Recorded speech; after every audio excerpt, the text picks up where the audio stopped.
Stoicism was a direct threat to the most powerful men in Rome. We often think of it as a quiet philosophy for personal resilience, a tool for managing our own thoughts and emotions. But in the turbulent world of the late Roman Republic and early Empire, Stoic ideas were not just self-help, they were political dynamite.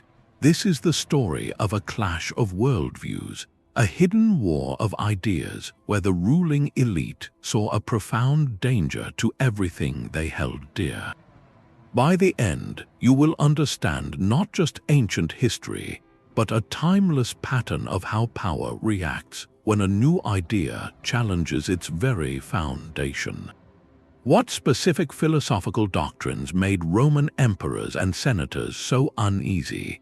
Why did figures like Cato the Younger become such had to be destroyed? We will investigate the doctrines that subverted elite values, meet the historical figures who embodied this conflict, and uncover the fierce backlash that proves just how real the fear was. What does it truly mean for a philosophy to be dangerous? To understand the threat, you must first understand the world it threatened. The Roman elite did not just have power, they lived inside a system of values so all-consuming it defined their very identity. At the heart of it was a concept they called Dignitas. This was not merely dignity in the modern sense. It was a combustible mixture of public honor, personal reputation, and social standing that had to be constantly earned and defended. Dignitas was the currency of influence. It was built through military victories that brought glory, through staggering wealth displayed in marble villas and public games, and through an intricate web of patronage where powerful men were surrounded by clients who owed them favors. Your worth was not something you felt inside, it was something the crowd saw and applauded. Your authority, your auctoritas, flowed directly from this public performance. Your family name, stretching back generations, was a badge of honor that demanded you add to its luster, not diminish it. Status was a visible, tangible thing. It was the roar of the crowd at a triumph, the weight of a gold ring, the chill of a marble statue erected in your honor. Life for a Roman noble was a relentless competition for prestige, played out on the stage of the forum, the battlefield, and the banquet hall. Every action, every expense, every alliance was a move in a grand public game where the stakes were legacy and the penalty was obscurity. This was the air they breathed, the water they swam in. A worldview built entirely on external validation, and into this world walked a philosophy that declared all of it, every last bit, utterly meaningless. This radical new way of thinking did not spring from the Roman hills. It arrived by ship, carried across the Mediterranean from the intellectual marketplaces of Athens and Rhodes. In its earliest days, Stoicism was viewed by many Roman traditionalists as just another Greek curiosity, a complex system of logic and ethics for scholars to debate in private gardens. It was foreign, it was intellectual, and to a culture that prided itself on practical action and ancestral tradition, it seemed mostly harmless, but seeds, once planted, can take root in unexpected soil. Two philosophers were crucial in this transplantation, Panaetius and later Posidonius. They were cultural translators of a sort, recognizing that pure Greek Stoicism might be too abstract for the Roman mind. They began to subtly reframe its ideas. They emphasized the Stoic ideal of duty, of serving the community, which resonated deeply with the Roman concept of civic virtue. They spoke of enduring hardship with courage, a quality any soldier could admire. On the surface, it seemed they were smoothing the rough edges, making this foreign philosophy palatable for Roman consumption. Yet, beneath this diplomatic packaging, the core revolutionary tenets remained perfectly intact. The central Stoic division of the world into what is within our control and what is not, the declaration that virtue alone is good and vice alone is evil. the idea that external things like wealth, fame, and even health are merely preferred or dispreferred, not truly good or bad. These doctrines were not softened. They were merely translated into Latin, and that was the quiet, subversive genius of it. By wrapping a bomb in the parchment of duty and courage, these philosophers delivered a complete inversion of Roman values directly into the hearts of Rome's future leaders. The stage was now set. The elite had welcomed in a charming guest, only to slowly realize the guest was planning to dismantle the entire house. This single idea was a declaration of intellectual war. Stoic philosophers taught that there is only one true good in the world, and it is not what you might think. It is not gold, not land, not the applause of a crowd. The only true good is virtue, the excellence of a human character, and the only true evil is its opposite, vice. Everything else, every single thing we spend our lives chasing or fearing, falls into a third, startling category. The Stoics called these things indifference. Your health, your reputation, your wealth, your political office, even the length of your own life, these are neither good nor evil. They are simply indifferent to your moral worth. Think about the sheer scale of that reclassification. To a Roman senator, his family's ancestral estates were not just property, they were proof of his lineage. His consulship was not just a job, it was the crowning achievement of a lifetime of political maneuvering. The public statues in his honor were not just art, they were immortality cast in bronze. And Stoicism looked at all of it and said, this is all morally neutral. It does not make you a better or worse person. It is just stuff. It is preferred, perhaps, but it is not good. This was not a minor philosophical tweak. It was the complete dismantling of the elite scoreboard. If your dignitas, your entire social standing, is built on things that are fundamentally indifferent, then what is it really worth? The philosophy pulled the rug out from under their entire reason for being. A man could be virtuous in poverty or in prison, and a man could be vicious while wearing a crown. This meant the most powerful man in Rome could, in the eyes of a Stoic, be a moral failure, while a slave in chains could possess the only thing that truly mattered. Can you see why this was so profoundly threatening? It created a parallel system of value, one that operated invisibly, that the elite could not control, confiscate, or award. Their gold could not buy it, their armies could not conquer it. It rendered their most potent tools of reward and punishment utterly meaningless. How do you threaten a man who believes his exile is an indifferent? How do you bribe a man who sees your treasury as a pile of preferred externals? The elite's world was built on a foundation of things, and Stoicism declared that foundation to be made of sand. But this philosophical indifference was not a call to apathy. The Stoics made a crucial and often misunderstood distinction. While wealth, health, and reputation were not good in themselves, they recognized that some of these external conditions were naturally more aligned with human flourishing. They called these preferred indifference. It was perfectly reasonable, even wise, to prefer being healthy over ill, to prefer having enough resources to provide for your family over facing poverty, to prefer living in a time of peace rather than conflict. The key was in the attachment, or rather, the lack of it. A Stoic senator could actively work to manage his estates well, seeing wealth as a preferred indifferent that allowed him to fund public works, support his community, and live with comfort. He could campaign for high office, preferring the influence it gave him to enact virtuous policies. But here was the radical part. If a storm ruined his harvest, if a rival slandered his name, if the emperor stripped him of his title and sent him into exile, the Stoic was trained to see this not as a catastrophe, but as a shift from a preferred to a dispreferred indifferent. His moral character, his virtue, remained untouched. The loss was real, it could be painful and inconvenient, but it was not an evil that corrupted his soul. This is where the elite's world, you collided head-on with Stoic logic. Their entire culture was built on the frantic, often ruthless, pursuit of preferred indifference, while treating the loss of them as the ultimate personal and social disgrace. To see a philosopher calmly accept the loss of status or property, not with grim resignation but with genuine inner stability, was baffling. It made their life's work seem not just difficult but philosophically misguided. Why wage political wars? Why amass staggering debts for public spectacle? Why risk everything for a title if at the end of the day, winning or losing that prize said nothing about who you truly were? The Stoic was playing an entirely different game with a scoreboard the elite could not even see. This inward turn was not a retreat, it was a fortress.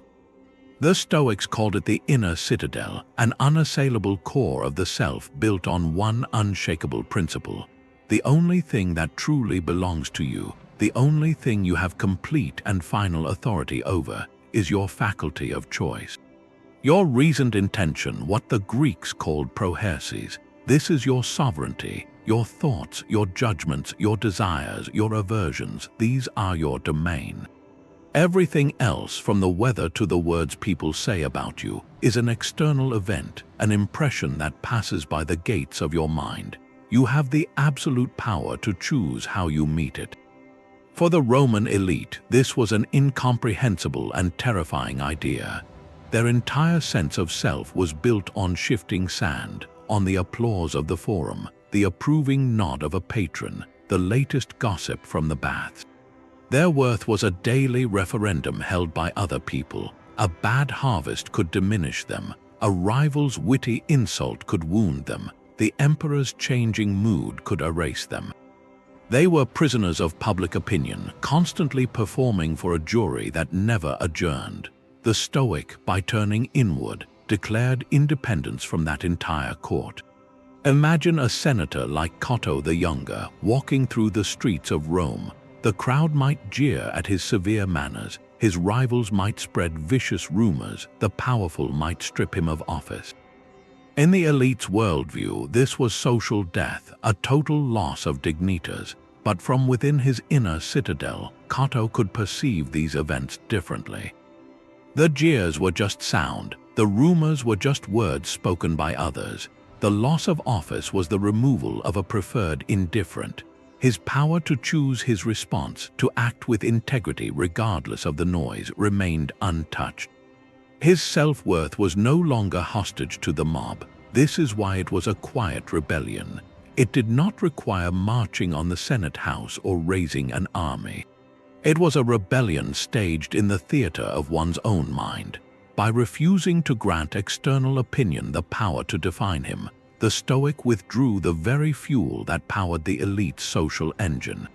How do you control a man who does not need your approval? How do you punish a man whose happiness you cannot touch? The elite's tools of coercion and reward were designed for men who believed the external world was everything. They were useless against a man who believed his true kingdom was within. But the most profound threat was not just to a man's sense of self, it was to his sense of who belonged. The Roman elite saw the world in concentric circles of loyalty. At the center was the family, then the clan, then the city of Rome itself, and finally, at the very outer edge, the provinces and peoples they had conquered. Roman citizenship was a prized legal status, a golden ticket granting rights, protections, and prestige that was deliberately kept scarce and exclusive. It was the ultimate justification for their empire, a civilizing mission that placed Rome and its people at the pinnacle of a natural order. Then came the Stoic idea of the Cosmopolis. This was not a place on a map, but a philosophical reality. The Stoics observed that all human beings share the capacity for reason. They argued this shared reason, this spark of the divine logos, meant we are all fundamentally connected, members of a single, universal city. In this cosmopolis, the only citizenship that truly mattered was your membership in humanity. Your virtue was your passport. This was a direct assault on the Roman worldview. If a Gaul in the north and an Egyptian in the south both possessed the same capacity for wisdom and justice as a Roman senator, then what was the moral basis for treating them as inferiors or property? The Stoic cosmopolitan ideal implied a universal natural law, a higher justice that applied to everyone, everywhere, simply by virtue of being human. It challenged the very foundation of Roman conquest and slavery. How could you rightfully rule a people who were, in the most important sense, your fellow citizens? How could you own a person who shared in the same universal reason that guided the stars? This philosophy did not just preach tolerance, it preached a radical equality of moral potential that cut straight through the elite's cherished social pyramid. The Emperor Marcus Aurelius, a Stoic himself, would later write in his private meditations, reminding himself to see other people not as Romans or barbarians, but as fellow citizens of this highest city. Imagine the tension this created for a ruling class whose power depended on maintaining clear divisions between conqueror and conquered, citizen and non-citizen, master and slave. The Stoic Cosmopolis declared those divisions to be philosophical illusions, shadows on the wall of a cave. It suggested that true nobility came not from your ancestry, but from your character, and that this was available to anyone, anywhere. For an elite built on exclusion, this idea of an open, borderless community of reason was perhaps the most destabilizing thought of all. This philosophical equality was not a gentle suggestion for better manners, it was a seismic tremor under the very pillars of Roman society. If every person, from the emperor on his golden throne to the enslaved laborer in the fields, possessed the same spark of divine reason, then the entire social hierarchy was built on a profound illusion. The Stoic Cosmopolis did not see masters and slaves, it saw two human beings. One might hold legal power over the other, but in the court of moral worth they stood as equals. The slave's capacity for courage, justice, and wisdom was identical to his master's. Their roles were accidents of fortune, the result of war or debt, but they said nothing about the quality of their souls. This was an idea that threatened to unravel the social fabric. Roman elite wealth was not merely supported by slavery, it was constructed by it. Grand agricultural estates, mining operations, and household luxury all depended on the labor of individuals the law treated as property, as speaking tools. The entire economy of prestige rested on this foundation. To suggest that the enslaved person was, in the most fundamental human sense, your equal, was to cast a harsh, philosophical light on the entire institution. It asked a question the elite desperately did not want to consider. If we all share in the same universal reason, what moral right do I have to own its vessel? A Stoic like Seneca, who himself was one of the wealthiest men in Rome, wrestled with this tension openly. In his letters, he advised treating those in servitude with kindness and respect, reminding his reader that a slave could possess a noble spirit, while a master could be enslaved to his own passions. He even noted that the slave's body might be bound, but his mind remained free. This was not a call for abolition. The historical context made that a distant thought, but it was a radical internal critique. It planted a seed of moral discomfort within the system itself. It reframed the master-slave relationship not as a natural order, but as a circumstance of life, where the true measure of a person was how they acted within their given role. For the slave, virtue meant integrity and endurance. For the master, it meant justice and mercy, but both were pursuing the same good, on the same level playing field of character. This invisible equality was perhaps more dangerous than open revolt, because it could not be crushed by legions. It lived quietly in the minds of thoughtful Romans, gently eroding the certainty that their privileged place was deserved by nature. It suggested that the only true aristocracy was one of virtue, and that its doors were open to all. This inner fortress of character presented the elite with an impossible dilemma. If a Stoic's true kingdom was within, did that mean they would simply withdraw from public life, abandoning their duties to the state. Far from it. The Stoic concept of duty, especially for those born into positions of influence, demanded the opposite. Remember the distinction between what is in our control and what is not. A senator could not control the whims of an emperor, the corruption of his colleagues, or the passage of a bad law.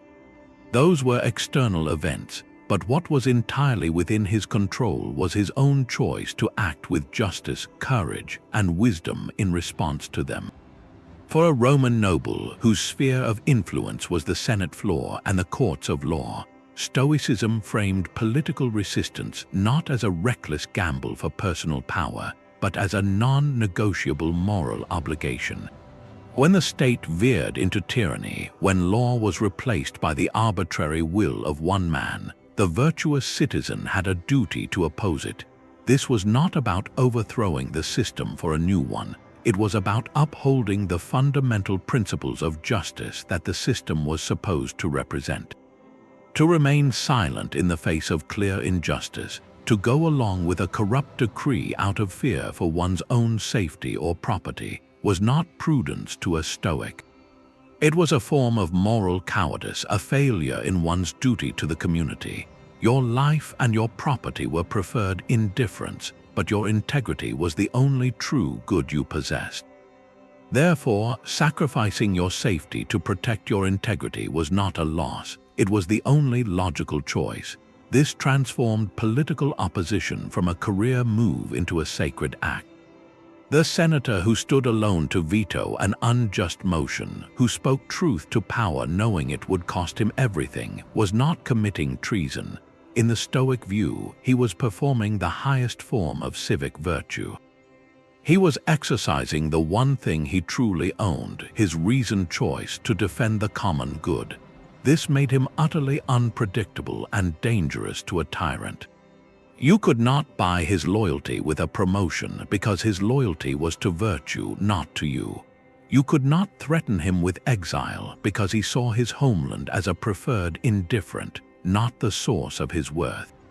The only way to stop him was to remove him completely, to make him a martyr, and in doing so, the tyrant would only prove the Stoic right, demonstrating that his power rested on fear, not on justice. This philosophy turned political dissent into a kind of spiritual armor, making its practitioners the most formidable and frustrating opponents any unjust ruler could face. Marcus Porcius Cato the Younger was the nightmare made flesh. For the Roman elite, Stoicism was a dangerous theory until this man walked into the Senate.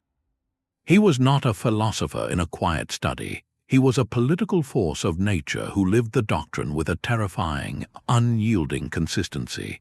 His very existence was a daily indictment of the system. While others wore fine silks, Cato often went barefoot and wore the simple, dark robe of a philosopher, a walking rebuke to the lavish displays of status that defined his class. He was famously incorruptible, refusing bribes and special favors with a bluntness that shocked a culture built on backroom deals. His austerity was not an act of poverty, for he came from immense wealth, but a deliberate statement. He was proving through action that the preferred indifference of luxury and comfort held no power over him. His self-control was so absolute it became legendary. He trained his body to endure heat and cold. He consumed just enough simple food to sustain himself, and he drank sparingly, all to demonstrate that his mind was master of his flesh. To the elite who defined themselves by their refined pleasures and visible excess, Cato was an alien. He had dismantled the very desires they spent their lives chasing. He was free in the way they feared most, free from the need for their approval, their rewards, and their lifestyle. But his true danger was not in how he lived, but in how he opposed. His legendary conflict with Julius Caesar was not a simple political rivalry. It was a clash of fundamental principles, a collision between two irreconcilable visions of Rome.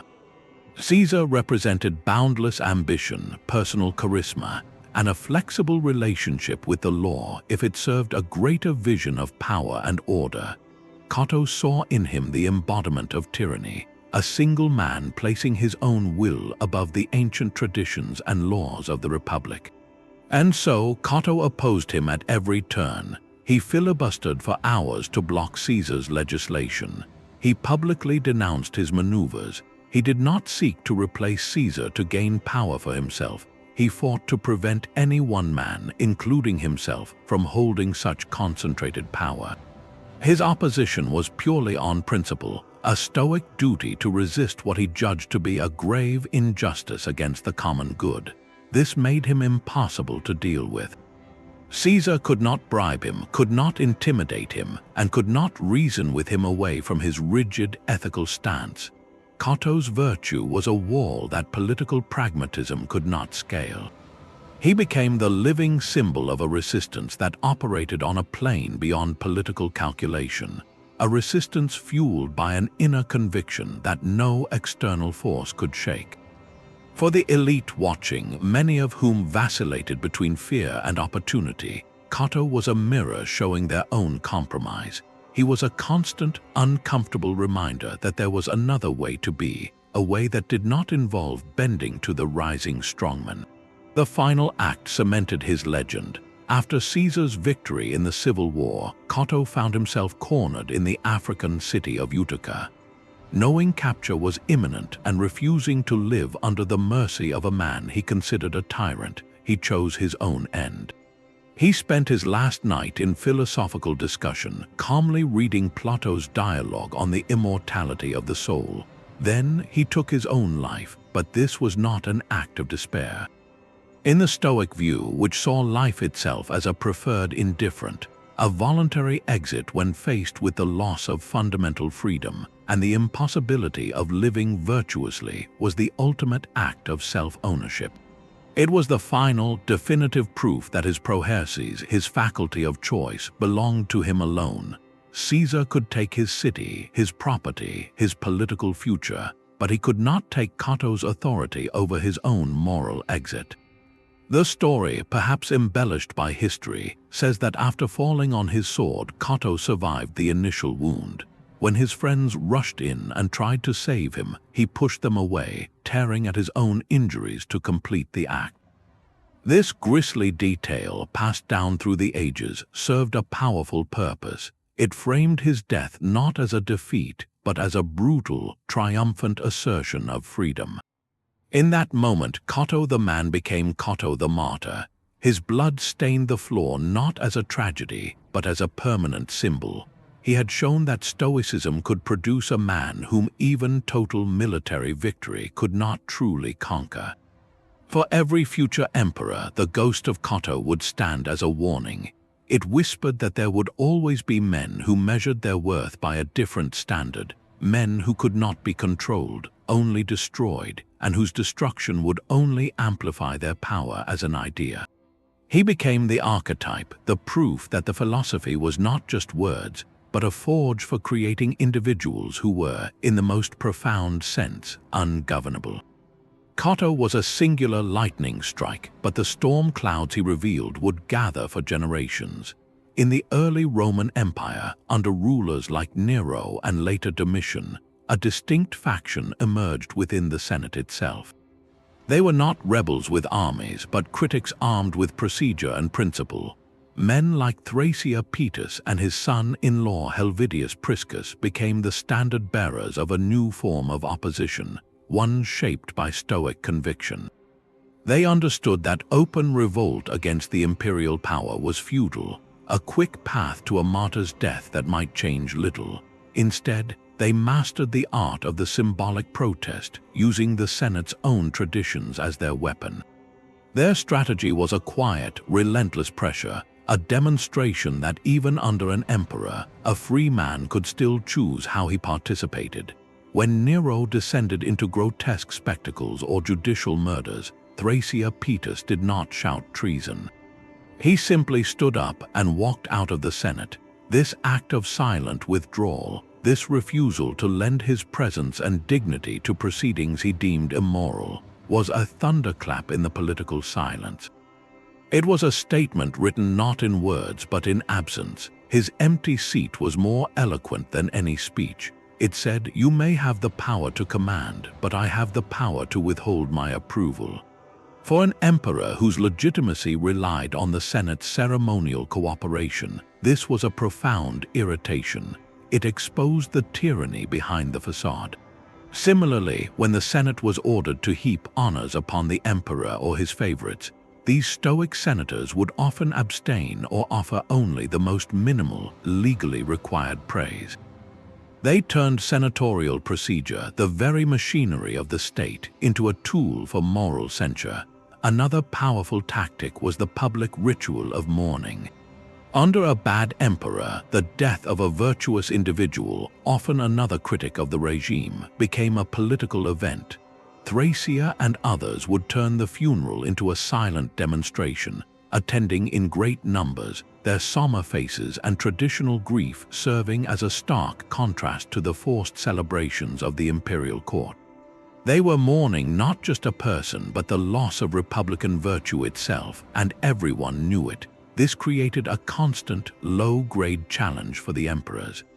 They could not easily dismiss these men as ambitious rivals seeking the throne, for the Stoics conspicuously avoided seeking personal power.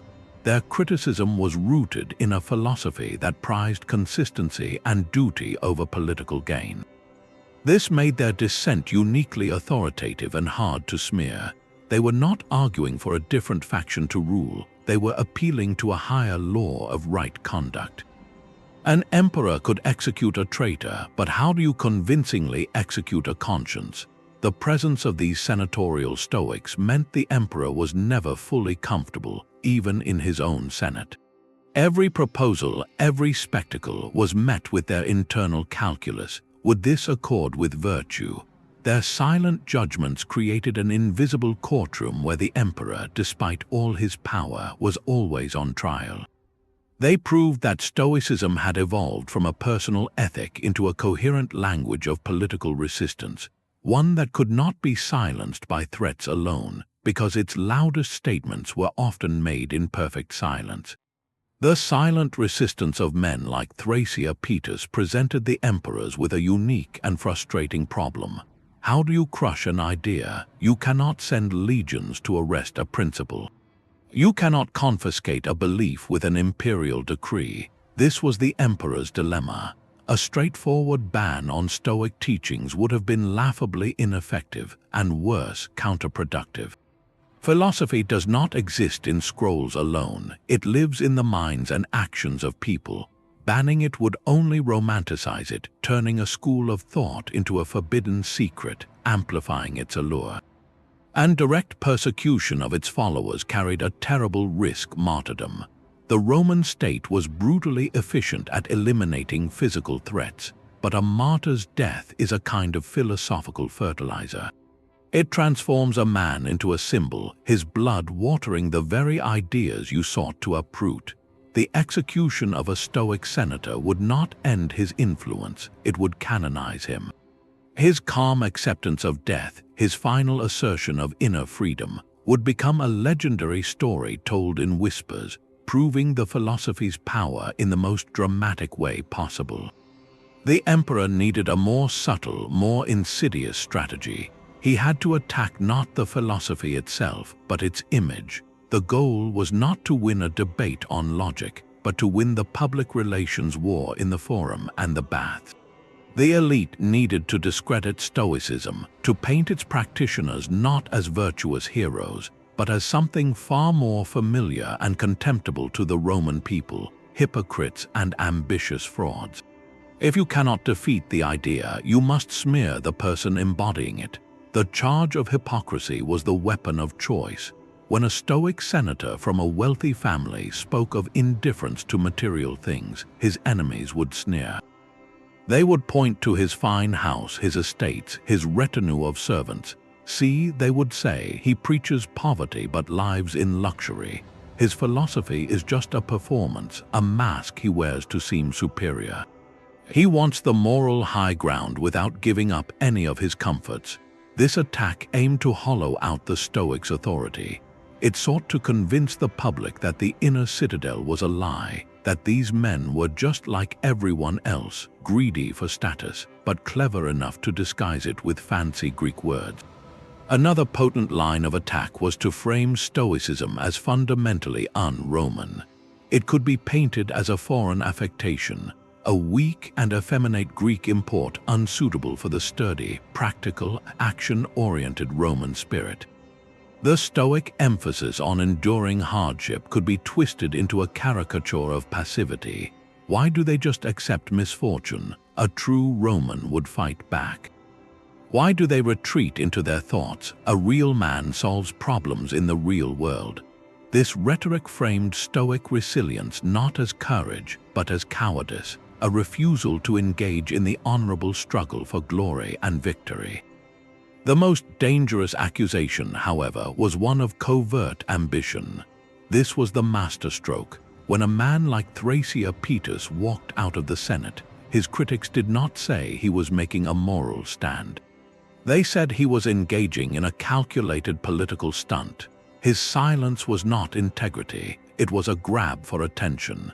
His refusal of honors was not humility, it was a ploy to build a reputation for being above politics, thereby making himself even more influential. They argued that these Stoics were the most ambitious men of all because they sought not just power, but immortal fame as philosophers and martyrs. They wanted to have their names remembered alongside Cato's, to be celebrated by history as the last virtuous Romans. This accusation was so effective because it translated Stoic behavior back into the familiar, cynical language of Roman politics. It told the public, do not be fooled by their talk of virtue. They are playing the same game as everyone else, they are just using a different rulebook. By painting them as secret politicians, the elite could dismiss their arguments without ever having to address them. Why debate the ethics of an imperial decree when you can just say the man opposing it is doing so for his own glory? This campaign of character assassination was the true backlash.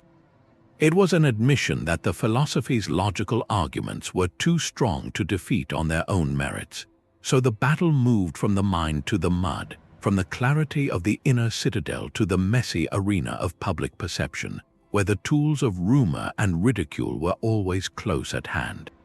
The smear campaign in the Forum was one thing, but in the imperial palace, fear had sharper teeth. In the year 65, a plot to assassinate Emperor Nero was uncovered. This was the Pisonian conspiracy, named for its ringleader, a senator named Gaius Calpurnius Piso. The plan failed, and what followed was not merely an investigation, but a purge. Nero, already paranoid and volatile, saw an opportunity to settle scores with a group of individuals who had long been a thorn in his side, not through arms, but through their unwavering moral posture.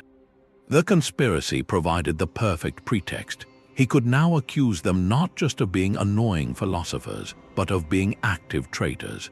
The line between philosophical dissent and political treason, always thin in the eyes of a tyrant, was now erased completely. Among the first names on the list was Lucius Annaeus Seneca, Nero's own former tutor and advisor.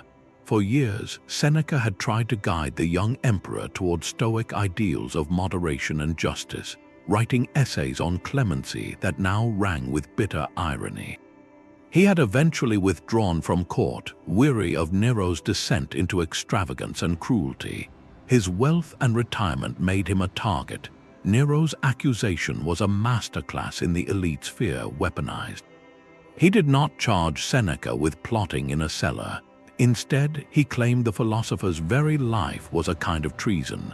Seneca's immense fortune, accumulated during his service, was proof of hypocrisy. His widespread fame as a writer and thinker was evidence of an ambition rivaling the emperor's own. His Stoic teachings to students were recast as seditious gatherings. In short, his philosophy was the mask and treason was the true face. The same charge fell upon Seneca's nephew, the poet Lucan, whose epic work had begun to subtly critique imperial power. The message was chillingly clear. To live by a code that placed virtue above the emperor's will was itself an act of rebellion. A quiet life of study could be interpreted as a silent conspiracy. Seneca received the imperial order to take his own life. In his final hours, he turned his death into one last deliberate lesson. Surrounded by friends, he remained calm, discussing philosophy and comforting those who wept. When the bloodletting from his wounds proved slow, he took poison and finally entered a warm bath to ease the circulation, dictating his final thoughts to scribes until the end. His passing was a meticulously staged performance of Stoic principles, a demonstration that even this most brutal punishment was a matter of external circumstance. He was exercising his proherses, his faculty of choice, over the final act of his life. Lucan, forced to die as well, reportedly recited his own poetry with his final breaths. These were not quiet disappearances. They were loud, public executions of reputation and body, designed to terrify the entire senatorial class. Nero was answering the question of how to deal with an ungovernable mind. If you cannot conquer its freedom, you must eliminate its vessel and hope the example terrifies others into silence. The aftermath of the Pisonian conspiracy proved the lethal reality behind the elite's philosophical disdain. Fear had escalated from whispered slander in the Senate to the cold steel of the executioner's blade. This was the ultimate cost of building an inner citadel in a realm ruled by a man who demanded that every fortress bow to him. Nero's purge targeted the highest echelons, the senators and poets whose names echoed in the halls of power. But the fear ran deeper than that. The elite understood that to kill a weed, you must also destroy its roots, the place where new seeds are sown. This is why they turned their attention to a man who held no political office, commanded no armies, and sought no statues. His name was Gaius Musonius Rufus, and he was simply a teacher. They called him the Roman Socrates, and his classroom was a threat to the entire social order. Unlike Cato or Seneca, Musonius Rufus was not born into the senatorial aristocracy. He was of the equestrian order, a respectable but not supreme rank. His power came not from lineage but from his voice and his ideas. He taught philosophy in the open, often in public spaces, to anyone who would listen. And listen they did. His students were not just the sons of nobles being groomed for politics. They included merchants, freedmen, and remarkably for the time, slaves and women. This was revolutionary. Stoicism, in his hands, was not an elite intellectual pastime. It was a practical guide to living with integrity, available to every human being capable of reason. He argued that women were just as capable of practicing philosophy and virtue as men, a notion that directly challenged the patriarchal foundations of Roman society. He taught slaves that their moral character remained their own, even if their bodies were not. In his view, the lecture hall had no social barriers. This open-door policy was perhaps more dangerous than any senatorial veto. Musonius was not just teaching a philosophy, he was actively building the Cosmopolis, the universal city of reason, right in the heart of Rome.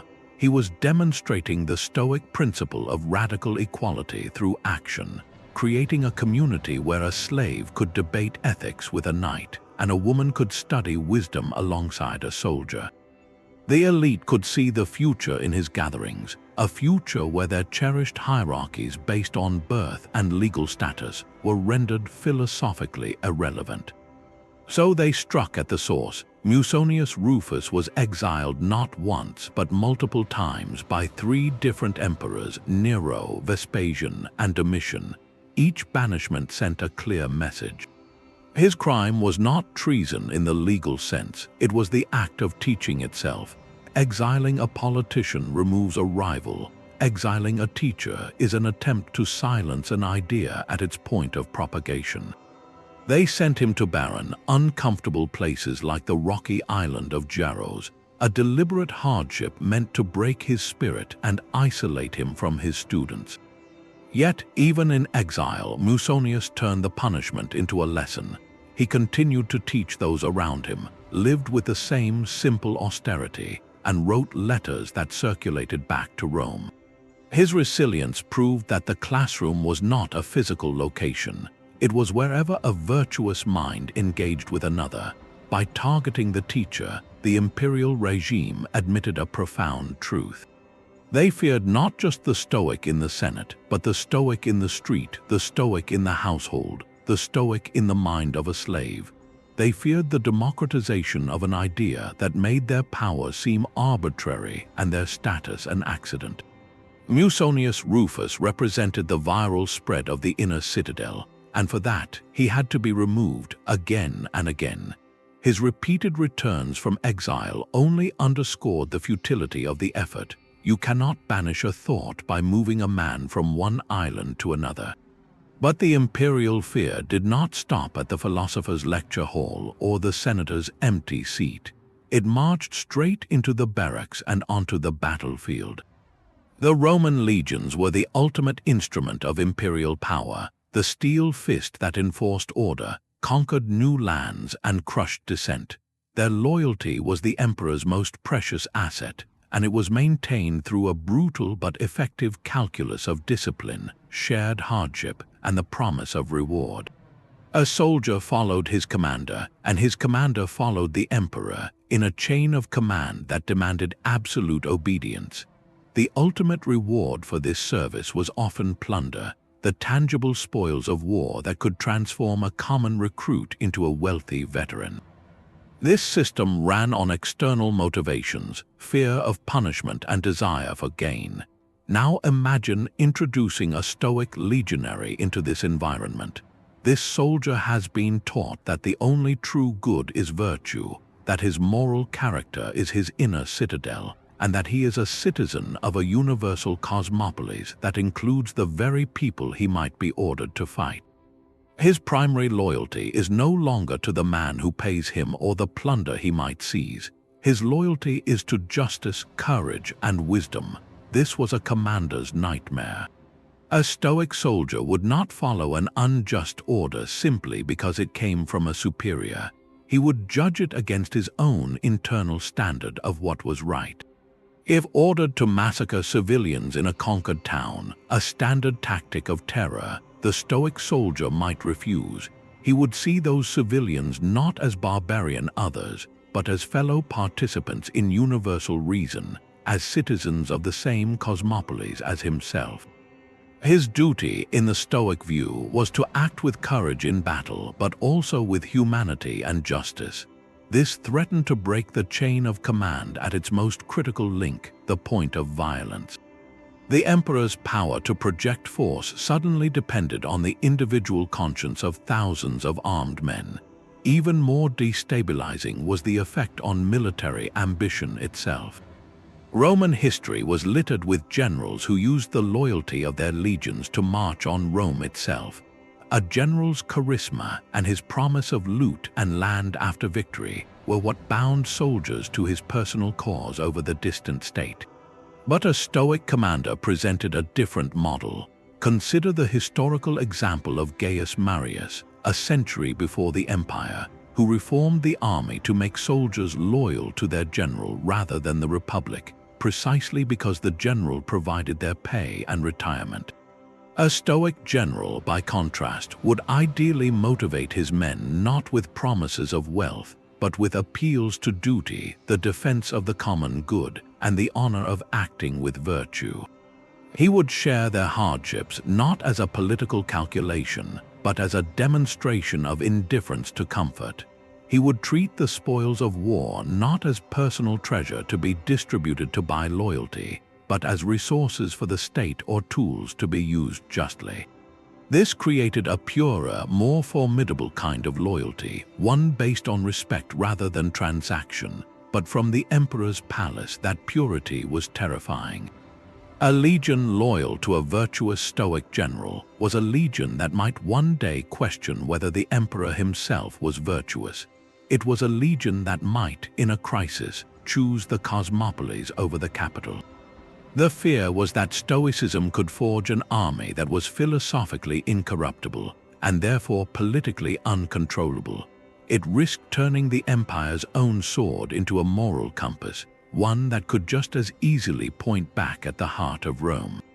The Stoic rejection of luxury was a direct assault on the Roman economy. To grasp the scale of this threat, you must see how the empire's wealth was displayed, not hidden. For the elite, immense personal fortune was not a private matter, it was a public performance, a necessary proof of their dignitas. This performance had a script, and it was written in marble, silk, and blood. They built sprawling suburban villas with engineered landscapes and artificial lakes, not for quiet retreat, but to host lavish banishes that could last for days, serving exotic dishes on precious metals to hundreds of guests. They funded public games, gladiatorial contests, and chariot races at staggering personal cost, buying the temporary roar of the crowd.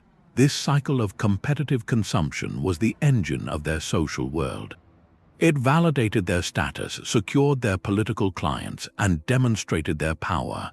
Their wealth was visibly, audibly, and smellably present.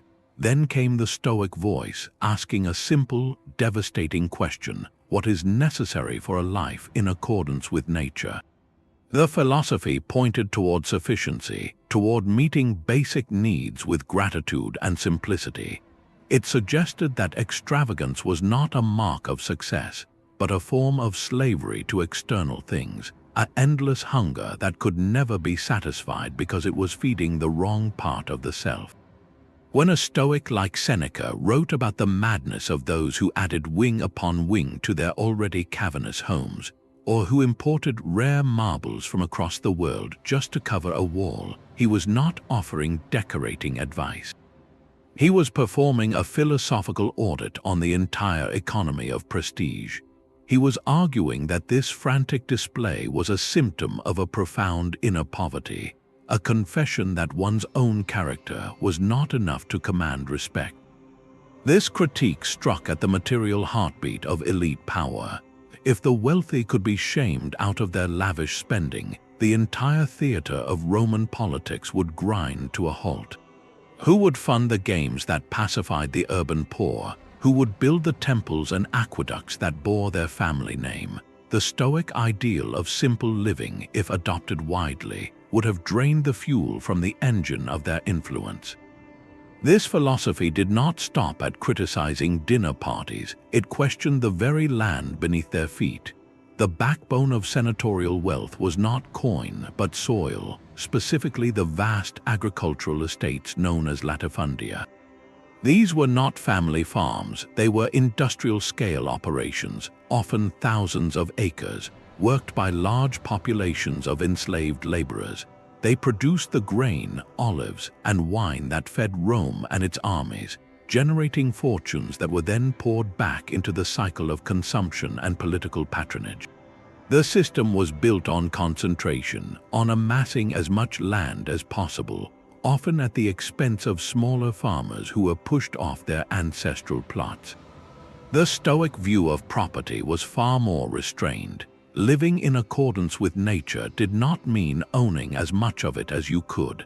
The philosophy encouraged a sense of stewardship rather than absolute dominion. A key Stoic concept was the idea of common possession, the understanding that while the law might grant you ownership, the fruits of the earth are ultimately for the benefit of all. A virtuous person would use their wealth, including their land, for the common good, not just for personal aggrandizement. This mindset cast a harsh light on the latifundia. It asked, is this concentration of resources in accordance with nature's plan for human community? Is the treatment of those who work the land, often under brutal conditions, compatible with the recognition of their shared humanity? The Stoic cosmopolitan ideal, which saw all people as fellow citizens, made the exploitation inherent in the system philosophically untenable. It suggested that true wealth was not measured in acres, but in the justice of one's actions. For an elite whose identity and power were rooted in these sprawling estates, This was not an economic theory. It was a call for dismantling the foundation of their world. It proposed a different kind of nobility, one based on how you used your resources to benefit the Cosmopolis, not on how many resources you could fence off for yourself. Perhaps the most corrosive application of Stoic ethics was to the machinery of the state itself, the tax system. In the provinces, the right to collect taxes was often auctioned off to private syndicates of wealthy Roman equestrians, the publicani. Their profit came from the difference between what they contracted to pay the state and what they could extract from the local population. This system was infamous for its brutality and corruption. Tax collectors had the backing of Roman law and could employ force, creating a climate of fear and resentment that fueled instability across the empire. For the elite investors in these syndicates, it was simply a business, a lucrative return on capital, and a source of wealth to fund their political careers back home. The Stoic lens transformed this business into a moral catastrophe. If virtue is the only good, then participating in a system that caused widespread hardship for personal gain was not just bad business, it was active vice. The philosophy's emphasis on justice and its vision of a universal community made the exploitation of provincial subjects not only politically unwise, but a direct violation of the natural law that bound all rational beings. A Stoic serving as a provincial governor tasked with overseeing such a system would face an impossible conflict. His duty to Rome demanded he ensure the tax revenue flowed. His duty to justice and the Cosmopolis demanded he protect the provincials from rapacious collectors. This placed the Stoic in the position of internally condemning the very economic structures that empowered his own class. It turned agents of the state into potential whistleblowers on its excesses, not out of rebellion, but out of consistency with their ethical principles. This internal critique threatened to gum up the works of imperial finance. What good was a governor who prioritized fairness over revenue?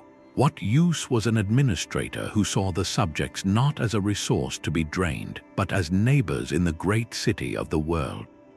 The economic threat of Stoicism was therefore total. It challenged the elite's consumption, their property, and their profits.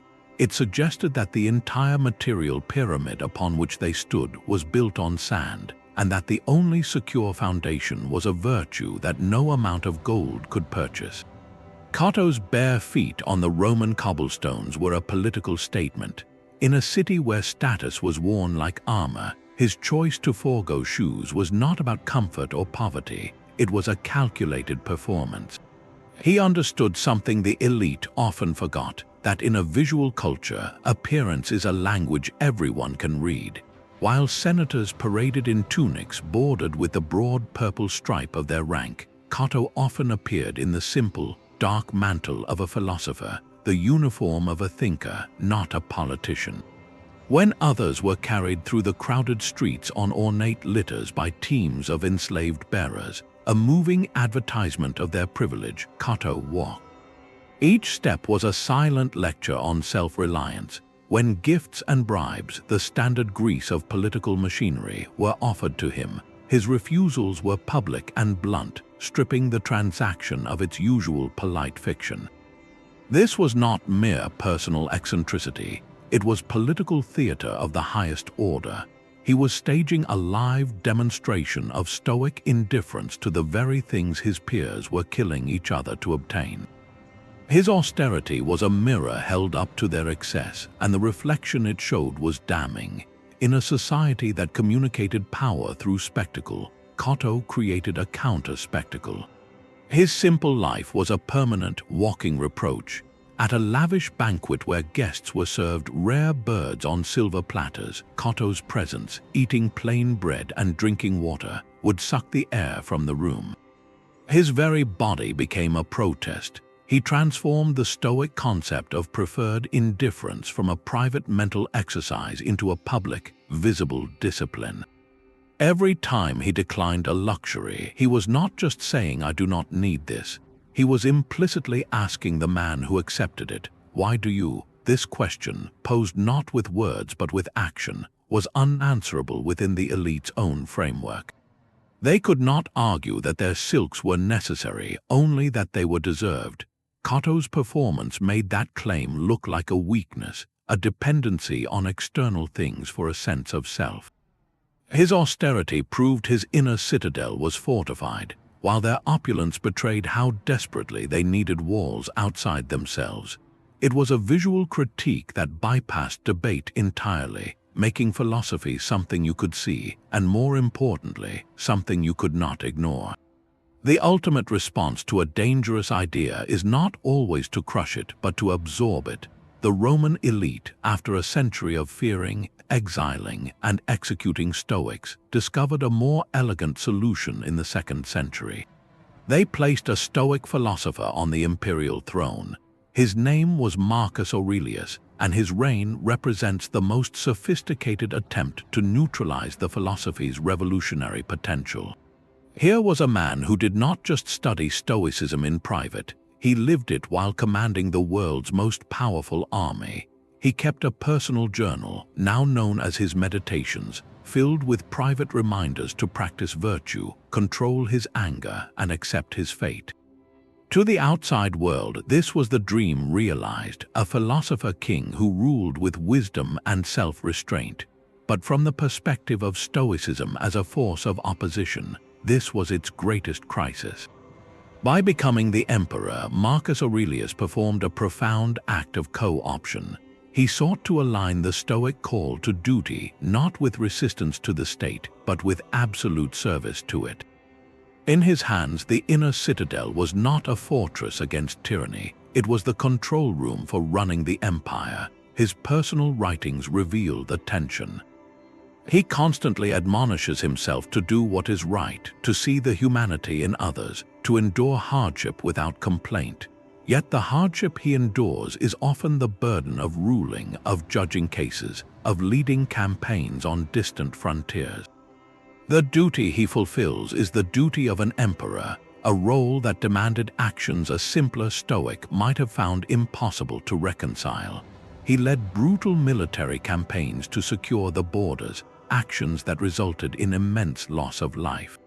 He persecuted a growing religious sect, the Christians, seeing their refusal to honor the state gods as a threat to public order.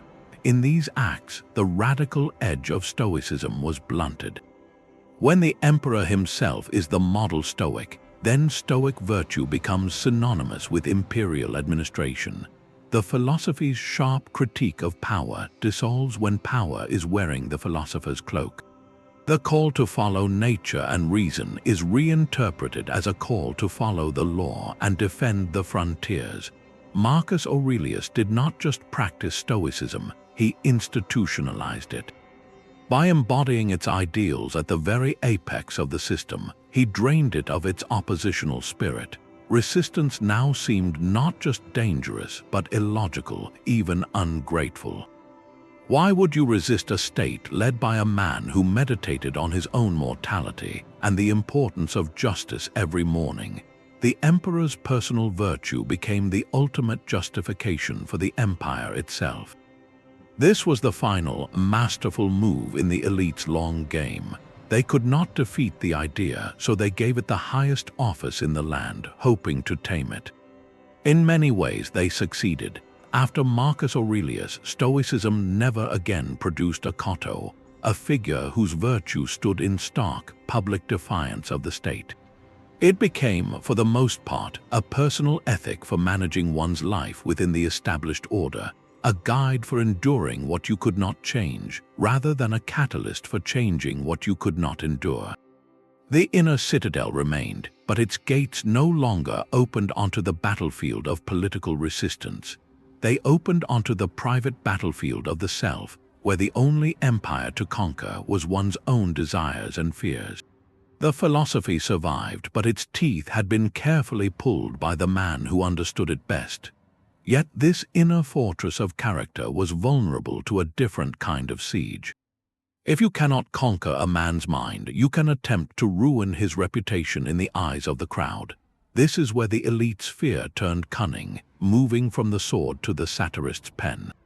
They launched a sophisticated smear campaign designed to recast the Stoic not as a hero of virtue, but as a figure of ridicule and suspicion. Their most effective weapon was the charge of hypocrisy. Imagine a prominent Stoic senator, known for his speeches on the vanity of wealth and the importance of simple living. His critics would wait, watch, and whisper. They would point to the fine quality of the wool in his simple cloak, noting its expensive dye. They would gossip about the well-stocked cellar in his modest-seeming house, or the exquisite education he secured for his children. Every small comfort, every necessary possession for a man of his station, was twisted into proof of a secret double life. The accusation was devastatingly simple. He preaches poverty but practices privilege. His philosophy, they claimed, was just a performance, a calculated mask worn to gain a superior moral standing without actually giving up any of the pleasures and powers of his class. This attack aimed to hollow out the Stoics' authority completely. If the public could be made to believe the inner citadel was a fraud, then the entire philosophy crumbled into just another political tactic. The satirist Juvenal mastered this art of the character assassination. With a scalpel-like wit, he painted portraits of so-called philosophers who delivered thunderous lectures on virtue while secretly scheming for inheritances or indulging in private vice. He mocked the stern facial expressions, the deliberate shabbiness of dress, portraying it all as a transparent act.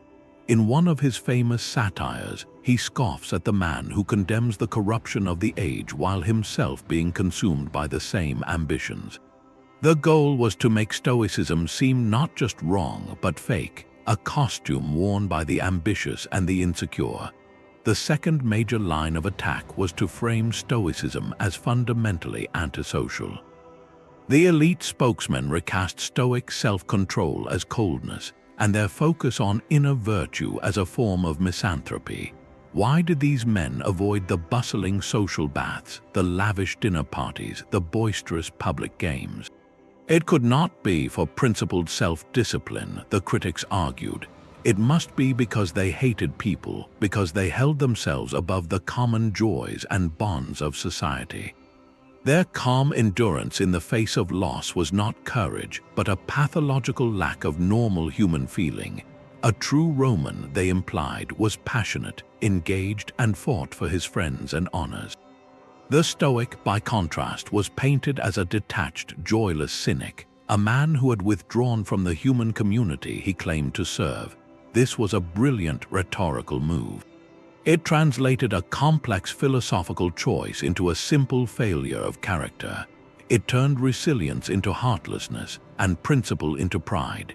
By branding Stoics as hypocrites and cynics, the elite sought to win the public relations war they could not win on philosophical grounds. They made the Stoic a stock character, a figure of fun and distrust, thereby neutralizing his most dangerous quality, his moral authority. If the crowd is laughing at you, they are not listening to you. This campaign reveals the depth of their fear. They were not just fighting individuals, they were trying to poison the very well of the idea, to make the water of Stoicism so bitter that no one would dare to drink from it again. The elite's fear of Stoicism did more than silence a few senators. It permanently bent the philosophy's trajectory. Forced to survive under the watchful eye of emperors, Stoicism could no longer afford to be a blueprint for political revolution. Instead, it turned inward, honing its focus on the one arena even a tyrant could not fully reach: the individual soul under pressure. This evolutionary shift is captured perfectly in the life and teachings of a man who was not a senator but a slave. His name was Epictetus, and his classroom was the ultimate proof of the inner citadel's power. Having been enslaved in his youth before gaining his freedom, Epictetus understood oppression not as a political theory but as a bodily reality.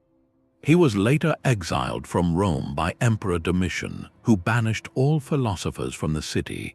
Yet, in his exile in Greece, Epictetus established a school that would define Stoicism for centuries. His teachings, recorded by his student Arrian, barely mention reforming the Senate or challenging imperial policy. His entire focus is on a single, powerful distinction: what is up to us and what is not. Our body, our property, our reputation, our public office, these are not up to us. They belong to the realm of external things, subject to the whims of masters, emperors, and fortune. What is up to us, however, is our judgment, our desire, our aversion, our choice to act with virtue no matter the circumstance.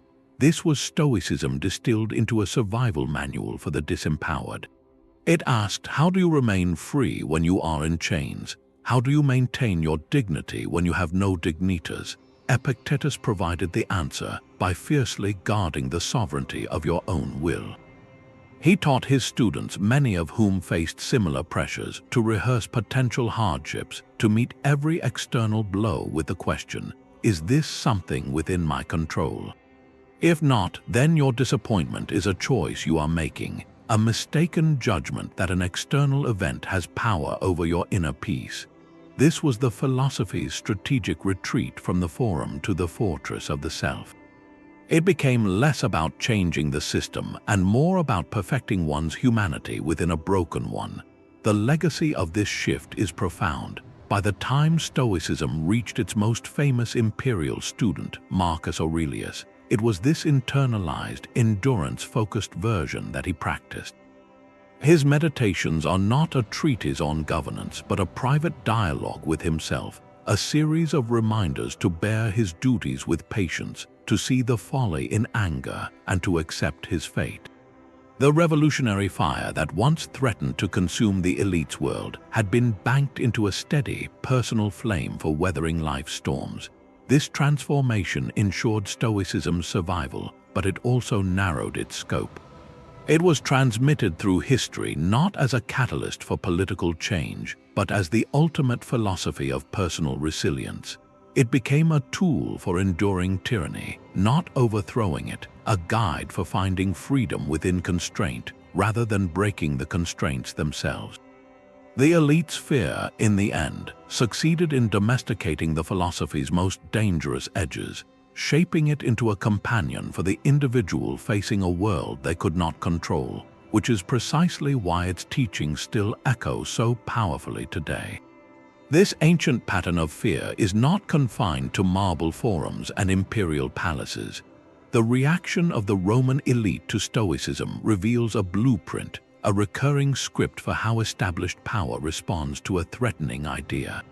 When a philosophy or movement begins to question the very foundations of a system, the guardians of that system tend to follow a familiar playbook.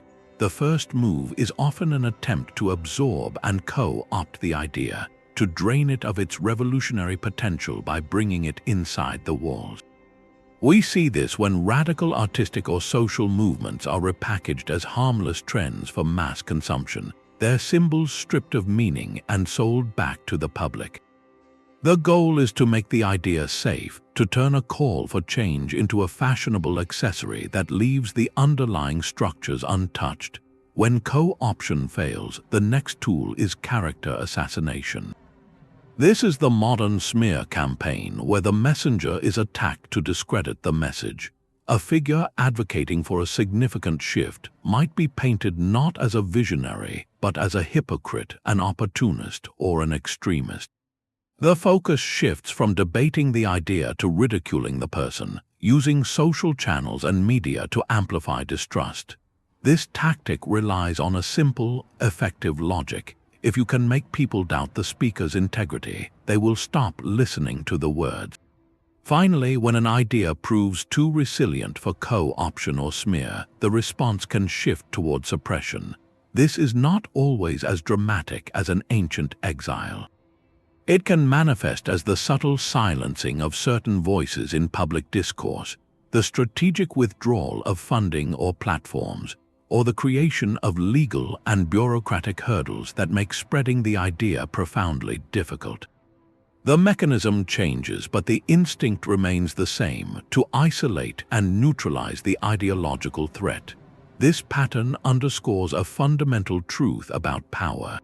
It is inherently conservative, not in a political sense, but in a literal one. Its primary interest is in conserving itself.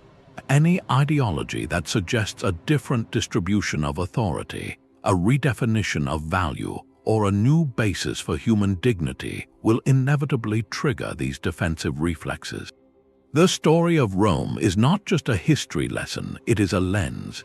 It helps us recognize the age-old dance between the transformative power of an idea and the formidable, often predictable, resistance it will face. It reminds us that when you build an inner citadel of principle, you should not be surprised to find the gates of the outer city closed to you. The battlegrounds change from the Senate floor to the digital square, but the underlying conflict over who gets to define what is good, what is true, and what is real, that struggle echoes on. The fear gripping Rome's elite was not of a rival army, but of a rival reality. Stoicism presented a complete and coherent alternative to their entire world. It was not a list of complaints or a single rebellious idea. It was a self-contained system of value that rendered their own obsolete. Their power came from land and law, their prestige from public spectacle, their identity from ancestral names carved in stone. The Stoic system declared that true power was self-mastery, true prestige was a virtuous character, and true identity was membership in a universal community of reason. This was not a competing faction within their game. It was a rejection of the game itself. It delegitimized the very scoreboard they had spent generations climbing.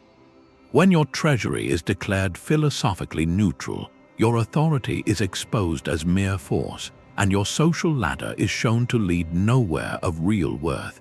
Your entire position becomes a performance for an audience that has learned to see the strings. That is a profound and existential threat. This philosophical alternative produced a new kind of human actor, the critic who operated from an invulnerable core. The elite's toolkit for control was exquisitely designed for men who believed in the system's rewards.